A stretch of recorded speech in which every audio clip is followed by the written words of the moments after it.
Welcome back to the Assembly Hall for another episode of Notes from School, the podcast, which is a very exciting week this week because we have a guest speaker in the Assembly Hall in person. And this person is an absolutely fantastic singer. She is on opera stages around the country. It's Eleri Gwilym. Way! Thank you, that's very generous. Thank you. Big round of applause from the Assembly Hall. Every week we talk about a different topic. This week we're going to dive into opera singing and growing up in Wales and Welsh singing and how we can encourage more people to sing generally. And I've even got a lot of questions from people online who want to know a little bit more about maybe how to get into opera singing and some myths and frequently thought things about opera that you might want to clear up for us. Okay, so before we get into anything, I'm just going to give a little blurb about Eleri Gwilym. She is a 2025 young artist with Opera Holland Park. You studied music. This is your life.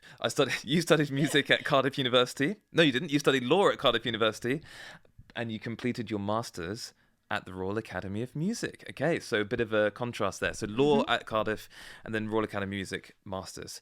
Then you sang in the Opera Holland Park Chorus in 2024 for Acis and Galatea and the Yeomen of the Guard, as well as Hansel and Gretel, Rigoletto and Les Noces in 2023. Plus lots of other operas. Okay, so right now, most importantly, you are in the middle of a run of the Magic Flute. I am. And where is that?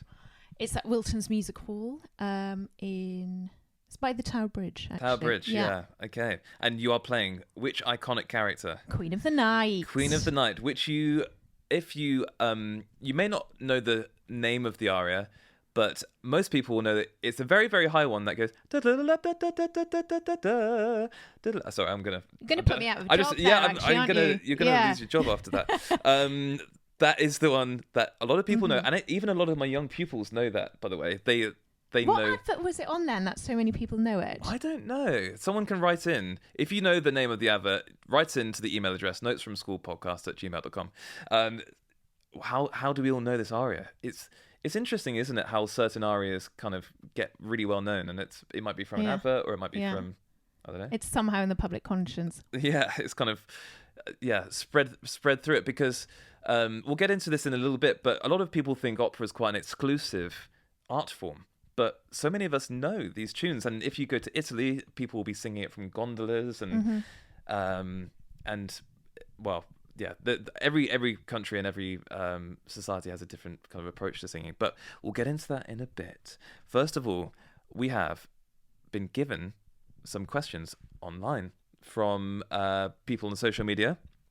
And I thought if you're up for it, we could do a little bit of a quick fire question and answer section. So the first question we have is from a user called Queen Victoria Jane. Love that. Hopefully not the original Queen Victoria, if she's still out there. How old were you when you started learning opera? Difficult to put a fine point to that. So I started having singing lessons when I was about 11, and then when I left home when I was 18, I sort of had decided to really hone in on the opera element of the singing. And so, yes, I would say 18. About 18, okay. And it's not really, like, opera singing is not really something that you start from a young age. I mean, there's a lot that goes into it in terms of technique and knowledge of language. And that leads me nicely onto the next question. Smooth. A smooth segue. Papercraft Sarah has asked, do you learn the language in general or just learn the songs for the opera? Saw my first recently. Amazing. I'm pleased you liked it. As to your question, you're putting me on the spot here. I would love to tell you that I was a polyglot. I am not. You are a bit, though. I mean, a bilingual. You're bilingual, yeah. Yes. You speak more languages than most people. Perhaps. But when I approach a piece in a foreign language, I translate it. I transliterate it, which is to translate it word for word. So that might not formulate a coherent sentence, but at least I'd know exactly what word landed where. And then I'd study how to pronounce it. I mean, it's quite a tall order to have to learn an entire language just for one opera. It is. But yeah, I mean, is there... Okay, this is quite a niche question from HRS 2904, if that is your real name. Because obviously this podcast is about primary school singing and hymns and things like that. The question was, is there the best primary school... What's the best primary school hymn to sing in opera style? Difficult on that one. Any of the Welsh ones, but of course I would say that. Okay, yeah. And so something like Bread of Heaven? Yeah. Do you have many memories of singing in school? Because tell me about where you grew up. So I grew up in Swansea, South Wales, and shout out Swansea crew. AA. And I went to a Welsh medium school where I recall singing quite a lot. I'm quite sure we used to spend all of Wednesday afternoon singing. Yeah, that's great. And so it was a really integral part of our education, really. In my show that I do, which is Primary School Bangers, I've actually come to Wales a number of times for shows. And I've been actually really impressed with the amount of songs that they know that I also sang. Mm-hmm. Did you have kind of assembly singing in a similar way that we did, I think? Because we sang from certain hymn books. Or was it just whatever the teacher liked that you would sing? Do you remember? Did you have one of those projectors? Like yeah. Handwritten in like a blue felt pen. Overhead projector. Yeah. And so it was whatever was next in the pile, I think. Great. Unless I'm wrong and there was a great deal of thought that went into the choice every morning, but I don't think so. There was a very important role because someone might get asked to be the overhead projector monitor. Ooh. Were you ever the overhead projector monitor at school? I don't know if I was ever honoured with that responsibility. No, I never got it. I felt left out. It was all with us. I think you were to be in year 6. Okay. Yeah. Yeah. And you had to be a teacher's pet as well. Yeah, maybe that's why we were never asked. So Jasmine Laws has got an amazing question. She has asked, can you really smash a glass with singing? I've never tried, but I believe you can. A particular note with particular type of glass that we no longer use. Okay. Yeah. And it's the frequency of the singing. Vibrations. The vibrations run through the particles within the glass and the whole thing just explodes. Yeah. Okay, don't try this at home, kids. YouTube it instead. Yeah. Well, yeah, it's like there's like an old kind of cartoon thing of, I don't know, you sing a really high note and every glass pane in your house just completely smashes. Shatters, yeah. But not in the days of double glazing. Thank goodness. They should put that on the, they should make an advert, actually. Yeah. They should. With you singing Queen of the Night. Yeah. And just how resilient double glazing is nowadays. There we go. Yeah. If you run a window company, let me know. Yeah, there we go. always free for work. We are freelance musicians, so whenever the gig comes up, we'll make it work. How do you even find out you can opera sing? Asks EFK. That's a really good question. I think you at some point in childhood notice that you can sing, or you're encouraged to, or you work at it, and then you just give it a whirl. And if you like it, you work really hard at it. Yeah. Did anyone tell you specifically, oh, you should try this? I mean, I've heard you sing and you should give opera singing a go.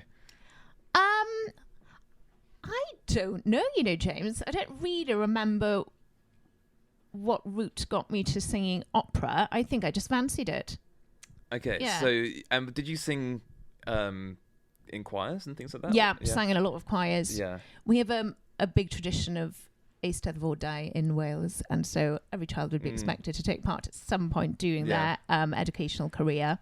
Next quickfire question. How did you know your voice was suitable for opera? Oh, that's a good question. I think you train it. So there's a point once you notice you want to be a professional singer that you decide what genre of singer you want to really master. You didn't just stub your toe one day and start singing, oh my God, that really hurts. If only it were that easy. But no, you decide what genre and then you sort of tailor your voice to that genre. Would you, if someone, let's say someone sings in the choir and they're interested in opera singing, is there a route that that would be best to go, or is it just kind of listen to opera, maybe get a singing teacher? I don't know. I think I just get a really good singing teacher. Yeah. Who teaches you the right technique. Mm-hmm. I don't know how much listening to opera helps in the actual practice of it. Okay. Yeah. That, by the way, that question was asked by Jackson Anam 69. Great name. Good question, Jackson. I said it on the podcast before, but when you get a name and like a number after it just reminds me of like the MSN Messenger days, you know. Are you going to tell us what yours was? My email was jammyp999, which is one I set up in year 6, I think, in computing class. Yeah, we all had one, didn't we? I still got it, still use it, and I was told by a company I work for, was like, can you please update your email so it's slightly more professional and doesn't. To be fair, it wasn't like an emo song lyric or something, you know, with XXX afterwards or whatever. Yeah, it was. Did you have one with yes. numbers and underscores in mine. Oh yeah, nice. No You've got to have some numbers. underscores. Yeah, no lyrics in mine. Well, it just so happens the next person that's asked the question has underscore and numbers. Fantastic. My cat has joined the conversation just now. I think he's off Oh, camera. Pip. But odds underscore 2613 has asked, what made you get into opera and not any other music genre? I think it's because it's so dramatic. Very dramatic. So dramatic. Yeah. You're a dramatic person. You'd have to ask my friends. What do you think, James? You've known me a little while now. Am I dramatic? I wouldn't like to say. That's so diplomatic. I know. I would say that you are a very eloquent person. You're beating around the bush here. And we'll take that as a yes, everybody. You can project your voice very well, which is great. That's what you need to be an opera singer. That was a cop-out. No, you know, I think you're perfect for the role of the Queen of the Night. Thank you. I think. Now, so what's the most annoying opera singer stereotype you've come across? Asks H.J. Davison 01. H.J. Davidson 01. It is that we're all fat. And not that I take any offence whatsoever at that, but what is strange is that their surprise when you're not fat, they don't conceal their surprise at all, and there's nothing I have to say back to that, really. That's really awkward. And do people just assume that it's going to be Pavarotti every time, you know? I think they must, because sometimes I turn up and they say, I'll just be really upfront about it, and they'd say, oh, you're small, as though they then have no faith in you. And do you think that people then have that conception that you're not as good an opera singer if you... Yeah, quite possibly. Yeah. I've had it in a concert after I sang, and the compere would have told the audience that they were worried, but she at least does make a really big noise for somebody so small. Right. Yeah. I mean, that is quite... Well, that's a very annoying stereotype to have to work with, because if people don't really know about opera, they might just assume in order to be an opera singer, you have to be larger of frame and look like Pavarotti or whatever, you know. And it's not the case at all. And that, I guess, it's all about the technique, not about the physical size. It's not like you wake up one day and say, I'm going to be an opera singer because I look like this, you know. Absolutely. I think I probably have a larger than average diaphragm. Okay. What's a diaphragm for the layman? Diaphragm is a huge muscle that lies just under your lungs. Indeed. And you probably notice it most when you have a terrible bout of hiccups, or if you're laughing and you lose control of it, or indeed when you're crying and you lose control of it. And you can feel that I say to my pupils, because it's primary school age, I say, have you ever laughed so much your tummy hurts? And they said yes. I say, that's your diaphragm working over time. Yeah. And it kind of sits, if you feel your rib cage and sternum just sits underneath there, and it is the most important, probably one of the most important muscles you can use, really. Definitely. Because it supports the voice, and actually when you start losing that muscle control, that's when your voice starts going, and when you hear maybe older singers, that's when they don't, and their voice is maybe wider in vibrato. Vibrato being the kind of undulations of the... How would you describe vibrato? No, that's well put. Undulations. That's a good word, isn't it? Yeah. So the which is quite right. Well, I mean, with an older singer, it might be far broader. Broader vibrato. Another preconception about opera singers is that we just sing, and when I describe my job, I would more likely describe it as being an actor that sings the lines as opposed to speak them. So the acting element and the costume and the wigs, I think it's the height of thespianism. So that's why opera appealed particularly. When you did your masters, did you do acting classes as part of it? Yeah, so it's quite a well-rounded education, really, in that, of course, singing is at the core of it, but we're sent to movement class, language class, acting class, and they all combine on stage. It's amazing. It's really interesting, actually, because you kind of think, I don't know, I feel like there's a preconception that opera singing is just about the singing and then you just stand and deliver kind of thing. But there's so much more to it, isn't it? You've got to know how to act, you've got to know how to be an ensemble, you've got to, it's the same really as if you were in a musical theatre, but taken almost to the next level, because there are so many aspects to it, isn't there? Absolutely. So I get to work with amazing colleagues, people who know everything about costume, so much about history, or people who can make a wig from scratch. Really amazing creatives that come together to make an opera. There are so many different parts to it, aren't there?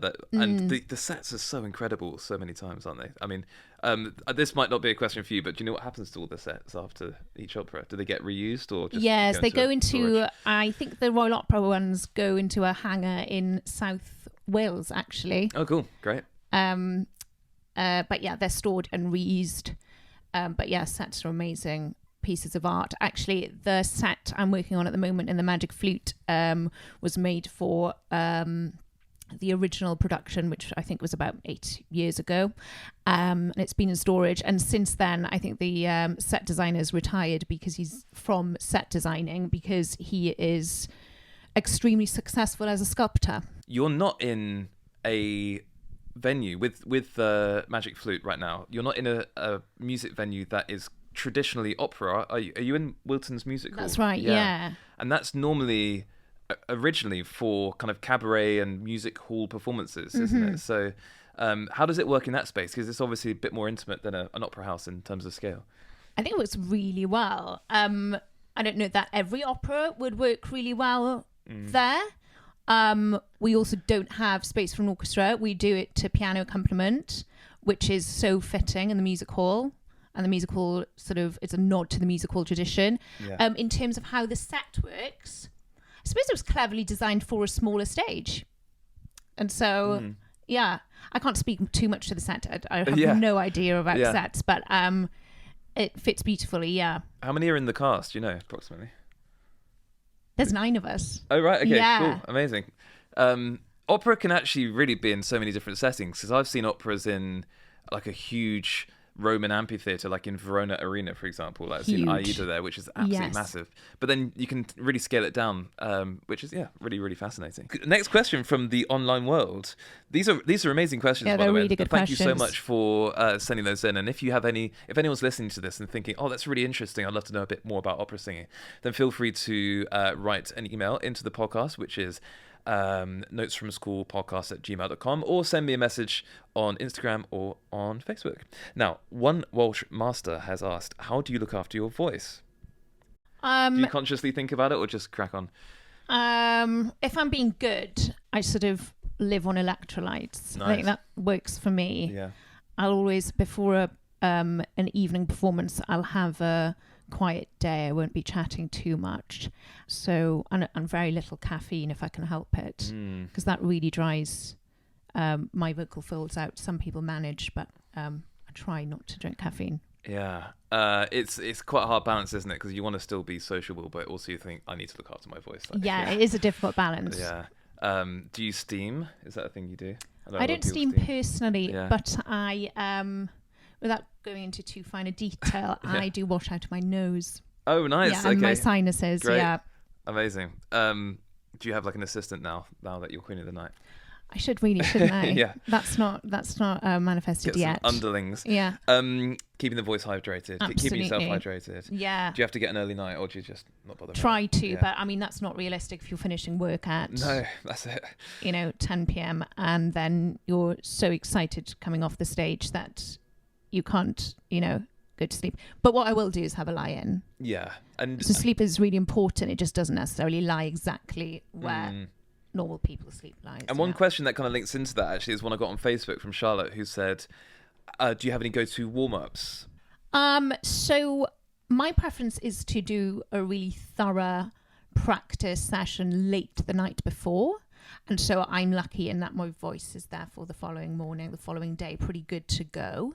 But otherwise, I will start in the middle of my voice and do some arpeggios.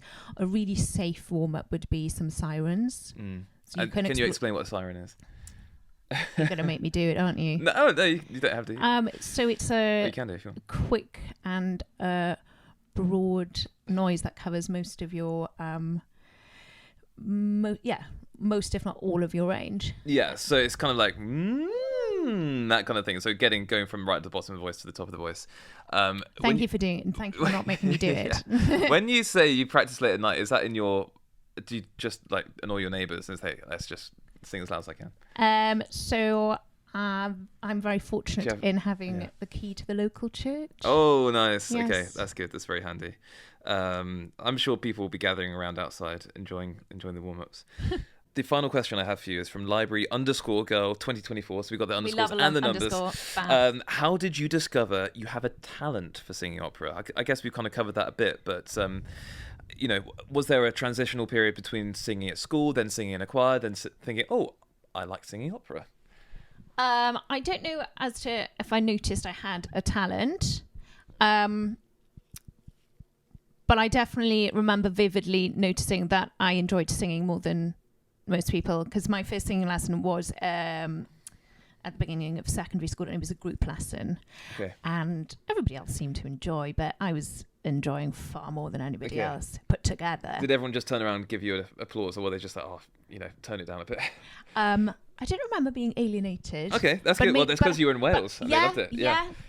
Singing loudly is very much the norm, so I might not have even been the loudest. I love the fact that if you see a rugby match and you see the Welsh fans, they will just belt it out, and the English are just pathetic in comparison, So there is that kind of naturalization of, actually, interestingly, men not feeling self-conscious about singing. I mean, it works for men and women, but I think there is a stigma with men and singing in public, which is kind of like, if you did it in England, you might be slightly ostracized, but if you did it in Wales, then it's just a normal thing to do. You'd be welcome in.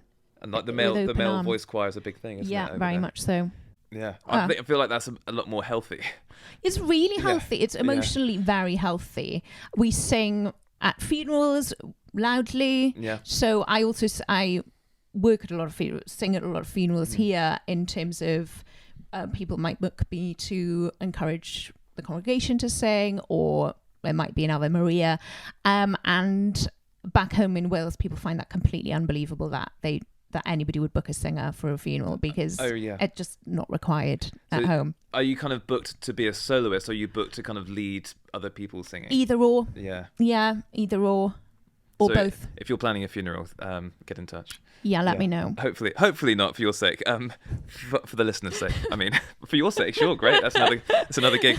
Do you find it tricky doing funerals, or is it okay? Just have to not engage too emotionally. Yeah, you have to have a sense of distance. Yeah. Because, and unfortunately, depending on where I have to sing the solo, I might try not to listen to the eulogy.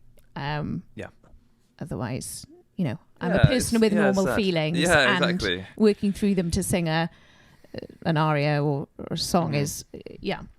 Do you think that there's a way that we can encourage more children? This is quite a big question, but is there a way that you think we can encourage more children to sing in the UK? Because hopefully to this day it's still encouraged in Wales, and it's people are naturally inclined to sing more. But do you think there's a way that we can encourage it? Do you think? Just normalise it. Yeah. And just and it to be something that you don't even have to be good at to start with. A lot of people feel like, oh, I can't sing. I'm not very good. Someone's told me once I can't sing, so they just don't.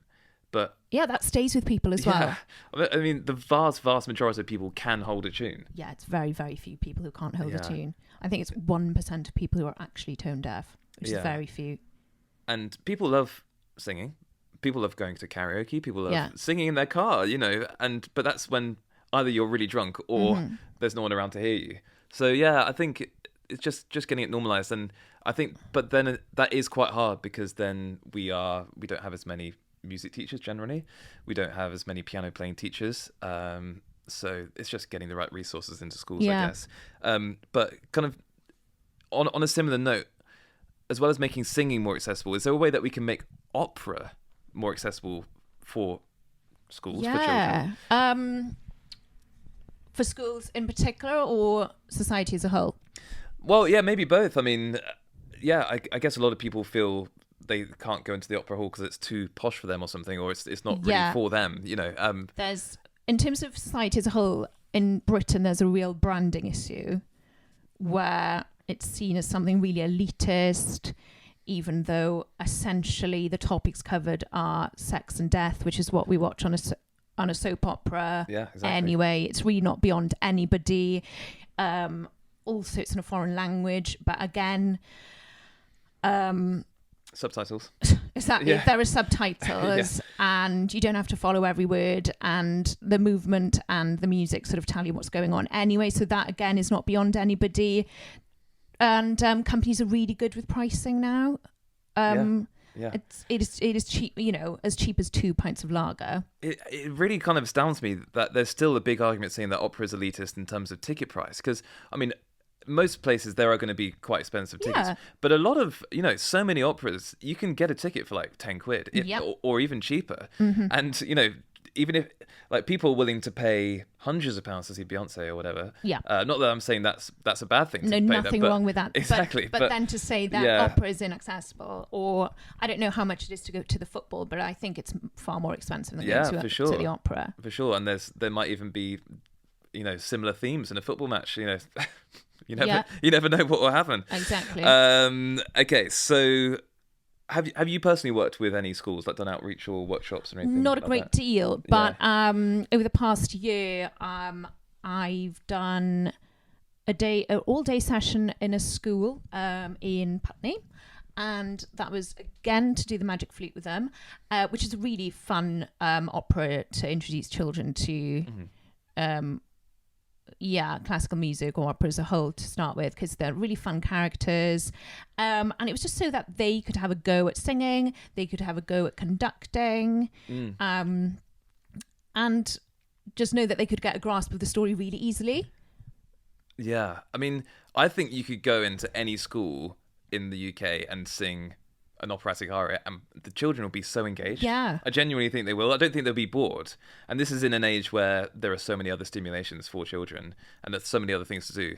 Because it's something that they wouldn't see on a daily basis, they might think, whoa, what is that? And it's something so physical and so organic and raw that you don't have to have a microphone. You just stand up in front of a hall full of people, sing an aria, maybe with a piano, maybe on your own. And I would guarantee that every single school in this country, in the UK, the children would be really enthralled. And not only that, is that they know some of the tunes already. They don't know how they know the tunes. Same goes for adults, actually. They'll know the tunes, and because the tunes might have been in an advert or something, or they might even be adapted in a film. For a film, or even like a chant, a sports chant or something. Exactly. Right? Yes. That's an operatic aria, and then you also get hymns as well that are going into the stadiums, like Lord of the Dance and various things. And I think also when you're bringing opera to children, not every opera is going to be appropriate for children, so you've got to be careful in that regard.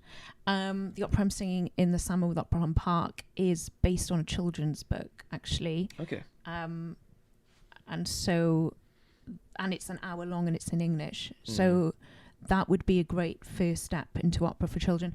But in terms of doing a school workshop, Magic Flute works really well because the characters it's quite pantomime-esque, is Magic Flute. And your character is the Queen of the Night. Can you tell me a little bit about that character? Well, she's the evil one. Oh, okay. Really. Do you like playing an evil character? Yeah, it's terrific fun.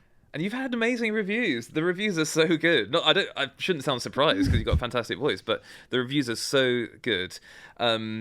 However, people won't be able to see you because by the time this goes out, it will be pretty much over and done we with. close tomorrow night, unfortunately. Yeah, that's sad. But I might do it again. I do hope. yeah, you might do it again. Yeah. And where else are you singing? So I'm with, as I was saying, Opera Park in the summer, and then straight after that, I'm in Wexford in Ireland. Okay, amazing. And so if you live near Holland Park or Wexford, go and check out Eleri in the operas.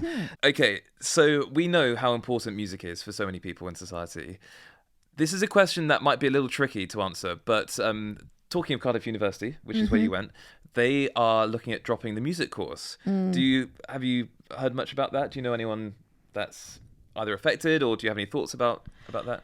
I think it's a very difficult era for universities. Yeah.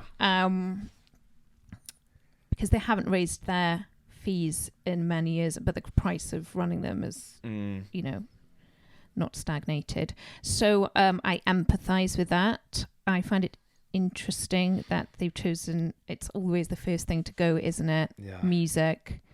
And I also find it interesting that in the same week, I think they announced that they're opening branches elsewhere in the world. Are they? Yes. Okay, interesting. So I think the first reaction is always to think this is unacceptable, they can't get rid of music. But then you also do have to think people aren't studying music for A-levels anymore. So many people, it's quite actually rare for A-level students to be studying music. So at the end of the day, if people aren't studying music at university, at A-level, then how many of them are going to go on to university to do it? So I think... Absolutely. So maybe the issue is actually further back in the system, not at university level. Yeah. But you didn't study music, you did law. So what made you choose law over music? I was quite academic and enjoyed it. And I thought it'd be well suited to the law. It just sort of very much falls in line with the way I think. Also, I was really old finishing growing. Okay. 21, 22, just about in good time to go and study singing. And I wanted to have finished growing. I wanted to know what my instrument was basically before putting real time into it. Do you, in a weird way, did any of your kind of legal studies kind of influence how you approach your career as a singer? Are you quite good at going into jobs? Do you have to sign contracts or anything? Or, yeah, I mean, having a knowledge of law is useful in any line of work, but I can scrutinise a contract with, not to say I'm the best at it, but I'm quite confident at it. And also when I first approach a character and then I strip the character out from the text and the music, I can sort of subsection it in quite a legal way before I start to get creative with it. I really like that idea. And you can kind of analyse a character, analyse what their motives are, and maybe kind of go into the text a bit. I guess it just gives you that analytical mind. And also, I mean, it might be that, who knows, maybe in the future you'll have I don't know, it may be that you are an opera singer for a very long time. It might be that you also do some work in law as well. I mean, I guess it kind of keeps your options open. Indeed. Now, I've got a little bonus question for you, because at the end of every episode I do a sing-along, because it is a school assembly, so why not have a bit of a sing-along? Is there a certain song, we haven't prepared this in advance, not at all, is there a certain song that you would like to sing? Maybe a Welsh song, maybe even a folk song that you remember? So James, you have quite an impressive collection of Welsh folk songs, actually. I've got to give it to you. And so the one I've chosen is, in your book, is translated to the dove, a Deryn Pur. I would say it would be better translated to the pure bird. And this is, in this verse, I'm a young man, adolescent perhaps, sending a bird on an errand to find his love. Okay, so I'm going to play the music. So there's a little bit of text underneath here. What does it say? A beautiful traditional song which first turned up in print in a famous group of national airs gathered by the folk song collector Jane Williams. Shout out Jane Williams. She's probably not listening. She was awarded first prize for the best collection of unpublished Welsh music at the Abergavenny Eisteddfod. Is that how you pronounce it? That was good, yeah. Eisteddfod. Musical and Literary Festival in 1837, taking it old school.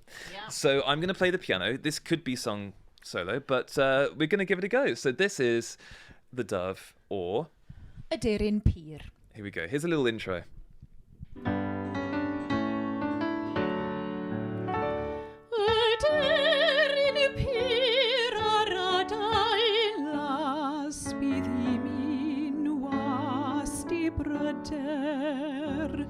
O brysur brosiados at y ferch lle roes i'm serch yn gynnar dos di a ti dawed wrthi fy mod i noel o'r dŵr yn heli fy mod i nirad am gael ei gweled ac o'i chariad yn ffael a cherdded o diw faddau o'i hardd ei llun am boeni dyn mor galed.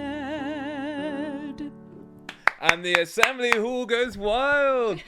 Eleri Gwilym, that was so good. Thank you so much for singing that. Thank you for having me, James. And introducing us to that beautiful tune as well. Now, okay, you've told us what you're doing, but one final question. Do you have any advice for anyone that wants to get into singing or opera? Yes, just find yourself a really good teacher. And if that's not something you can afford to do at the minute, join a local drum society, or you might have a operatic society in your area that you might be able to join and learn the ropes. Yeah, and get involved and try not to feel too self-conscious and just get into it. Let's be gung-ho about it. Yeah, go for it. Now, it's been an absolute pleasure. Thank you so much for joining us in the Assembly Hall for this week's episode of Notes from School podcast. If you've listened to this and have enjoyed it or want to ask a question, send me an email at notesfromschoolpodcast@gmail.com or a message on Instagram or TikTok or Facebook, wherever you can find me. I will probably be lurking. And that's it. Thank you so much. And hope you found it interesting. And another huge round of applause for Eleri Gwilym. That's the end of this week's assembly. See you next Wednesday for another episode of Notes from School. Keep smiling, keep singing, and that's it. Class dismissed. Bye.